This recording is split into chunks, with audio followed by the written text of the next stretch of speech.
মাননীয় স্পিকার, আপনাকে ধন্যবাদ।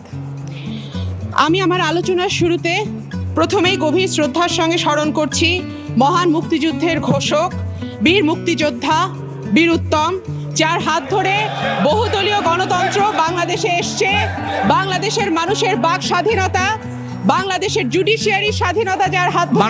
মাননীয় সদস্য, প্লিজ আমি একটু আপনাকে ইন্টারফেয়ার করতে চাই। বাংলাদেশের আমাকে বলতে দেন না, please allow me to speak. আপনি বলবেন, দরকার হলে আপনি অবশ্যই বলবেন। আমি আপনাকে বিনয়ের সঙ্গে অনুরোধ করব যে আপনি এমন কোনো কথা বলবেন না যেটাতে অপরপক্ষ উত্তেজিত হবে এবং সংসদ পরিচালনার ব্যত্যয় ঘটবে। আমি চাই এই সংসদটা প্রাণবন্ত হোক। আমি চাই এই সংসদটা প্রাণবন্ত হোক। স্পিকার, আমরা সংসদে আসার সময় আমাদেরকে বলা হয়েছিল যে আমরা আমাদের কথা বলতে পারবো, সংসদ সদস্যরা ধৈর্য সহকারে সেটা শুনবেন। সংসদ নেতা সে কথা বলেছিলেন। আমার প্রথম দর্শক, সংসদে রুমিন ফারহানা একজন সংসদ সদস্য বর্তমানে আছেন। তিনি হচ্ছে স্বতন্ত্র একজন সংসদ প্রার্থী। তিনি বিপুল ভোটে জয়লাভ করে তারপরে সংসদে গিয়েছেন। তিনি বিগত দিনে বিএনপি করেছেন, তবে বর্তমানে তিনি কোনো বিএনপির দলে এবং পদে কোনো পদেই নাই। তিনি একজন স্বতন্ত্র প্রার্থী হয়ে বিএনপির সাথে পাল্টা লড়াই করে তারপরে তিনি সংসদে গিয়েছেন। বর্তমানে তিনি বিএনপির বিভিন্ন যে বিষয়গুলো গোপনীয়তা ছিল সেগুলো তিনি প্রকাশ করেন। তবে আজকের ভিডিওতে আমি বিগত দিনের কিছু ভিডিও, তার যে সংসদের কথাবার্তা এবং হচ্ছে যে তিনি বর্তমানে সংসদে কিছু কথাবার্তা বলে থাকেন, সেই কথাবার্তার যে কম্প্যারিজন সেটা আমি বলবো। এবং বিগত দিনের আওয়ামী লীগ সরকার গভর্নমেন্টে থাকা অবস্থায় যখন রুমিন ফারহানা সংসদ সদস্য ছিলেন তখন তার ভাষণ কেমন ছিল, এবং বর্তমানে তিনি সংসদ সদস্য হয়ে সেই একই বিএনপির বিরুদ্ধে তিনি যখন বিভিন্ন ধরনের কথাবার্তা বলেন, সেই বিষয়টা আজকে আমরা ক্লিয়ার করব। তবে চলেন আমরা সেই ব্যাকডেটেড যে ভিডিওটা রয়েছে, সংসদ সদস্য হিসাবে আওয়ামী লীগ আমলে যখন রুমিন ফারহানা বিভিন্ন সময় ভাষণ দিয়েছেন, তার ভিতর থেকে যে ভাষণটা হচ্ছে গিয়ে খুবই বিস্ফোরক ভাষণ ছিল সংসদে, সেই ভাষণটা আমরা দেখি এবং তারপর আমরা আসলে অ্যানালাইসিস করি যে তিনি আসলে বর্তমানে কীরকমের আলোচনা আজকে সংসদে করেন। এবং বক্তব্য 2 মিনিট, আমি 1 মিনিটও শান্তিতে কথা বলতে পারি নাই মাননীয় স্পিকার। একই ঘটনা আজকে ঘটছে। যদি তাই হয়ে থাকে মাননীয় স্পিকার, কোন গণতন্ত্রের কথা আমরা বলি, কোন বাক স্বাধীনতার কথা আমরা বলি, কোন সংসদের কথা আমরা বলি মাননীয় স্পিকার? এইভাবে তো একটা সংসদ চলতে পারে না। আমি আমার দলের কথা বলবো, তারা তাদের দলের কথা বলবে, কিন্তু আমি উঠে দাঁড়ানোর সঙ্গে সঙ্গেই পুরো সংসদ যদি উত্তেজিত হয়ে যায়, 300 সদস্য যদি মাননীয় সদস্য, আপনি কিন্তু সাপ্লিমেন্টারি বাজেটের উপরে বক্তৃতা দিতে দাঁড়িয়েছেন। আমি গভীরভাবে please confine yourself within the rules of procedure. বিএনপির প্রতিষ্ঠাতা, please confine yourself within the rules of procedure. আজকের অর্থনৈতিক মুক্তি, সাপ্লিমেন্টারি বাজেটের বাইরে কোনো কথা দয়া করে বলবেন না। আজকে অর্থনৈতিক মুক্তি যেই প্রবাসী শ্রমিকের হাত ধরে এসছে, তার প্রত্যেকটি তার অবদান মাননীয় স্পিকার। আমি আরো গভীর শ্রদ্ধা করে স্মরণ করছি 3 বারের সাবেক প্রধানমন্ত্রী, বাংলাদেশের একমাত্র নেত্রী যিনি কোনোদিন কোনো আসনে কোনো নির্বাচনে পরাজিত হন নাই, গণতন্ত্রের আরেক নাম বেগম খালেদা জিয়াকে, যিনি আজকে 16 মাসের অধিক কারাগারে আছেন। মাননীয় স্পিকার, সংসদে আজকে সম্পূরক বাজেটের উপরে যে আলোচনা করবার কথা, সেই ব্যাপারে আমি শুরুতেই বলতে চাই, একটা সরকারের সক্ষমতা ক্রমশই বাড়ার কথা, কিন্তু আমরা লক্ষ্য করছি যে সরকারের সক্ষমতা ধীরে ধীরে কমে আসছে। 2010-11 থেকে শুরু করে যদি আজকে পর্যন্ত আমরা লক্ষ্য করি, বাজেটের মাত্র 76% আমরা বাস্তবায়ন করতে পারি। যে রাজস্ব আদায়ের বিশাল লক্ষ্যমাত্রা ধরা হয় মাননীয় স্পিকার, সেই রাজস্ব আমরা কখনোই আদায় করতে পারি না। এবং শেষ পর্যন্ত যে উন্নয়ন খাতের যে কথাটি এডিপি, সেই এডিপি দেখা যায় যে প্রথম 9 মাসে যেটুকু কাজ হয়, পরের 3 মাসে দেখা যায় তার কয়েক গুণ বেশি, অর্থাৎ বাজেট বাস্তবায়নের ক্ষেত্রে একটা বিরাট ঘাটতি আমরা লক্ষ্য করি। এইবার বাজেটের সম্পূরক বাজেটের আলাপে এসছে যে বিভিন্ন মন্ত্রণালয় থেকে বাজেট বরাদ্দের ব্যাপারে কথা বলা হয়েছে। তার একটি হচ্ছে নির্বাচন কমিশন মাননীয় স্পিকার। এই নির্বাচন কমিশন কি ধরনের নির্বাচন করেছে বাংলাদেশে, সেটা একাদশ জাতীয় সংসদ নির্বাচন থেকে শুরু করে যতগুলো স্থানীয় নির্বাচন হয়েছে তার প্রত্যেকটিতে স্পষ্ট হয়ে গেছে। মাননীয় স্পিকার, আমার একটি কথায় সারা সংসদ উত্তপ্ত হয়েছে, কলামের পর কলাম লেখা হয়েছে। সেই কলামে যে ভাষা ব্যবহার করা হয়েছে মাননীয় স্পিকার, কোন সভ্য জগতের মানুষ, কোন সভ্য লেখক ওই ভাষায় কলাম লিখতে পারে না। যাই হোক, সেই ব্যাপারে না হয় কথা নাই বললাম মাননীয় স্পিকার। তারপরে আমি বলি যে কি ধরনের নির্বাচন হয়েছে সেইটা এখানে যে সদস্যরা আছেন তারা আল্লাহকে হাজির নাজির জেনে বলুন যে সংবিধানের 65(2) ধারায় যেটা বলা হয়েছে জনগণের প্রত্যক্ষ ভোটে নির্বাচিত হইতে হইবে, তারা কয়জন জনগণের প্রত্যক্ষ ভোটে নির্বাচিত হইয়াছেন আল্লাহকে হাজির নাজির জেনে তারা নিজের বিবেককে প্রশ্ন করুন। যদি বিবেক থেকে থাকে আপনারা নিজের উত্তর নিজেই পেয়ে যাবেন। কি ধরনের নির্বাচনের মধ্যে দিয়ে আজকে এই সংসদে এসছেন? বারবার কথা দেয়া হয়েছিল যে আমাদেরকে সংসদে কথা বলতে দেয়া হবে, সেই কারণে এই সংসদ নির্বাচিত নয় যেন মাননীয় স্পিকার আমরা সংসদে যোগ দিয়েছি। কারণ আমাদের যে সীমিত স্পেস, কারণ আমাদের মিটিং করতে দেয়া হয় না, জনসমাবেশ করতে দেয়া হয় না, অনুমতির বেড়া জালে আমাদেরকে বারবার আটকে ফেলা হয়।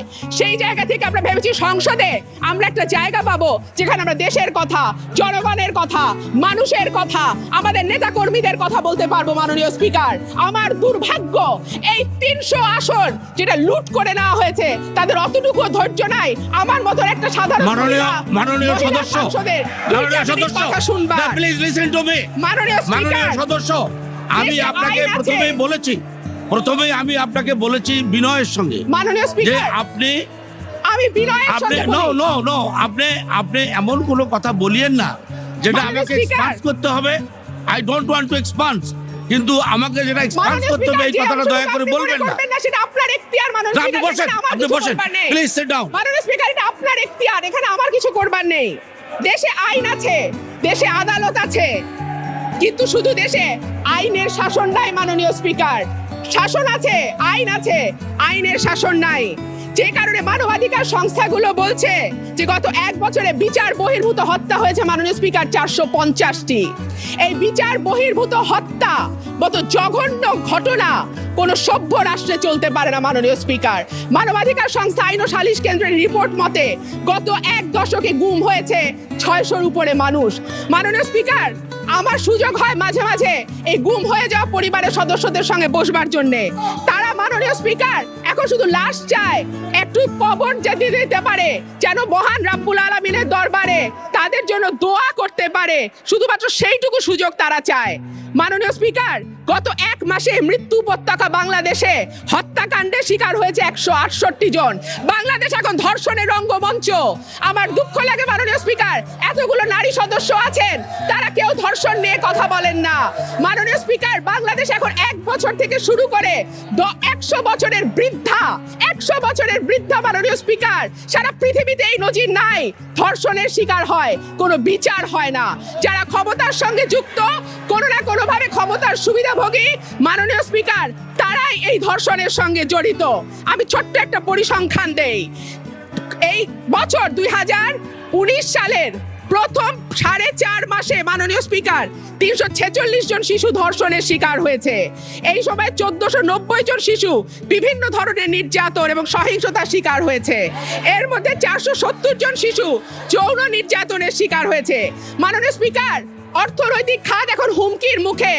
ব্যাংক কোম্পানি আইন পরিবর্তন করে এক একটা ব্যাংক মাননীয় স্পিকার তুলে দেওয়া হয়েছে এক একটা ব্যক্তির হাতে মাননীয় স্পিকার। আগে এক পরিবারে 2 জন সদস্য পরিচালক হতে পারতেন, এখন এক পরিবারে 4 জন সদস্য পরিচালক হন। একাধিক্রমে তারা 9 বছর ধরে ব্যাংক শাসন করেন। তারপরে আর ব্যাংকে কি থাকে মাননীয় স্পিকার? মাননীয় স্পিকার, 2009-10 সালে যখন আওয়ামী লীগ সরকার গঠন করে তখন ব্যাংকে মন্দরিনের পরিমাণ ছিল মাত্র 22,000 কোটি টাকা। সেই মন্দরিন আজকে বেড়ে দাঁড়িয়েছে 1,10,000 কোটি টাকা। এর সঙ্গে যদি অবলম্বন যুক্ত করেন মাননীয় স্পিকার, তাহলে ব্যাংকে মন্দরিনের পরিমাণ 1,55,000 কোটি টাকা। কি ভয়াবহ কথা মাননীয় স্পিকার!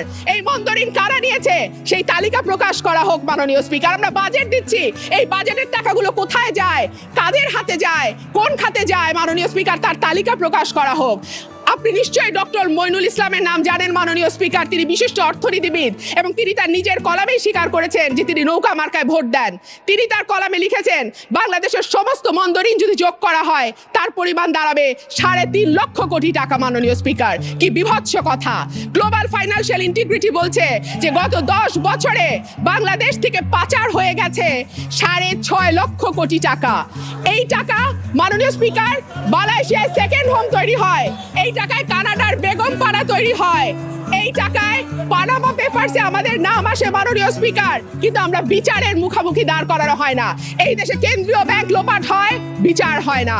এই দেশে ভল্টের সোনা তামা হয়ে যায়, তদন্ত হয় না। এই দেশে পাথর গায়েব হয়ে যায় মাননীয় স্পিকার, 15 লক্ষ টন কয়লা নাই হয়ে যায় মাননীয় স্পিকার, কোন রকমের কোনো বিচারের মুখোমুখি করা হয় না। মাননীয় স্পিকার, বাংলাদেশে সড়ক, রেল কিংবা উড়াল সেতু নির্মাণ করতে যে পরিমাণ খরচ হয় তার কয়েক গুণ কম খরচে মাননীয় স্পিকার সড়ক, রেল বা উড়াল সেতু তৈরি হয় ভারত, চীন কিংবা ইউরোপের দেশগুলোতে। এবং কাজের মান সম্পর্কে আর কি বলবো মাননীয় স্পিকার, যেই রকম সড়ক দুর্ঘটনা ঘটে, যেই অবস্থার মধ্যে আমরা পড়ি, তাতে খুব স্পষ্ট হয়ে যায় বাংলাদেশের সড়কগুলোর কি অবস্থা। মাননীয় স্পিকার, বাংলাদেশের অর্থনৈতিক খাত বলেন, বাংলাদেশের মানবাধিকার পরিস্থিতি বলেন, বাংলাদেশের প্রতিষ্ঠানগুলোর সক্ষমতার কথা বলেন মাননীয় স্পিকার, প্রত্যেকটির অবস্থা খারাপ থেকে খারাপতর দিকে যাচ্ছে। একটু জবাবদিহিতাহীন সরকার যদি থাকতো মাননীয় স্পিকার, একটু বিরোধী দলের কথা শুনবার ধৈর্য যদি থাকতো মাননীয় স্পিকার, তাহলে আজকে বাংলাদেশের এই অবস্থা হয় না। আমি আমার বক্তব্যের আবারও বলছি, আবারও মনে করিয়ে দিচ্ছি, প্রত্যেকে যার যার বিবেককে প্রশ্ন করেন। আপনারা কি জনগণের প্রত্যক্ষ ভোটে নির্বাচিত হয়েছেন? আপনারা কেউ জনগণের প্রত্যক্ষ ভোটে নির্বাচিত হন নাই। সুতরাং যখন সত্য কথা একজনও বলে মাননীয় ধন্যবাদ মাননীয় সদস্য, আপনাকে অসংখ্য ধন্যবাদ। মাননীয় সদস্য, আপনাকে ফ্লোর দেওয়ার সময় আমি বিনয়ের সঙ্গে বলেছিলাম যে আপনি নির্দিষ্ট সময়ের মধ্যেই বক্তব্য শেষ করবেন। আবারও পরে বলেছি যে আপনি সম্পূরক বাজেটের উপরে বক্তব্য রাখবেন। আপনি সম্পূরক বাজেটকে বাদ দিয়ে আপনি যে সমস্ত বিষয়গুলোতে বক্তব্য রেখেছেন এবং যে সমস্ত আনপার্লামেন্টারি ওয়ার্ড এখানটায় ইউজ করেছেন, প্রত্যেকটি ওয়ার্ড, প্রত্যেকটি সেন্টেন্স এই প্রসিডিংসটাকে এক্সপান্ড করা হলো।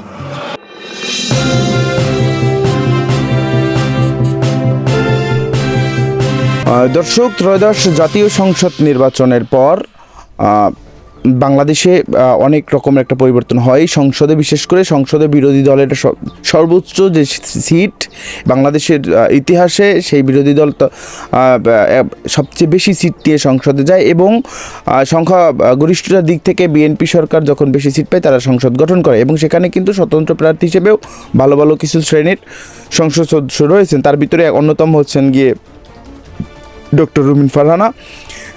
ব্যারিস্টার রুমিন ফারহানা তিনি কিন্তু বিভিন্ন সময় বিভিন্ন ধরনের মন্তব্য করে থাকেন এবং তিনি একজন পরিচিত মুখ। যাই হোক, তিনি কিন্তু আওয়ামী লীগ আমলে বিগত 17 বছরে যে আওয়ামী লীগ আমল ছিল, আওয়ামী লীগ শাসন আমলে তিনি কিন্তু সংসদ সদস্য হয়ে কিন্তু তিনি সংসদে গিয়েছিলেন এবং আমরা এই ভিডিওতে তাই কিন্তু দেখলাম যে তিনি সংসদে বসে কিন্তু তখন কিন্তু অনেক হেভিওয়েট কথাবার্তা বলতেন বিএনপির হয়ে। তখন কিন্তু বিএনপি করতেন, বিএনপির একজন স্থায়ী কমিটির একজন সদস্য সে ছিল।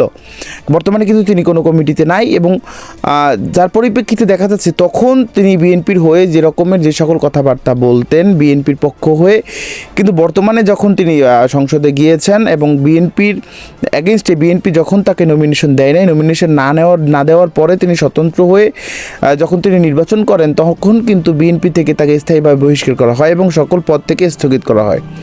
পরবর্তীতে দেখা গেল কি যে বিএনপি থেকে যখনই তিনি স্থগিত হইল এবং তাকে বহিষ্কার করা হলো, তারপরে তিনি স্বতন্ত্র প্রার্থীতে নির্বাচন করার পর কিন্তু নির্বাচনে তিনি জিতে গিয়েছেন এবং তিনি স্বতন্ত্র হয়েই কিন্তু সংসদে বর্তমানে বহাল আছেন। কিন্তু সংসদ ওঠার পর তিনি কিন্তু বিএনপিকে নিয়ে বিভিন্ন সময় অনেক বিস্ফোরক মন্তব্য করে থাকেন। আমরা যা বিগত যে প্রথম যে অধিবেশন গেছে সেই অধিবেশনে আমরা দেখেছি। এখন আপনাদের আসলে আমি জানতে চাচ্ছি যে মতামত, যে বিগত দিনে এই একই ব্যারিস্টার রুমিন ফারহানা যে সকল বক্তব্য দিয়েছেন এবং বর্তমানে তিনি যে বক্তব্যগুলো দিচ্ছেন তার ভিতরে আসলে পার্থক্যটা কি সেটা আপনার অবশ্যই কমেন্ট বক্সে জানাবেন। ধন্যবাদ সবাইকে। ফ্ল্যাশ নিউজের সাথেই থাকুন। ধন্যবাদ। আসসালামু আলাইকুম।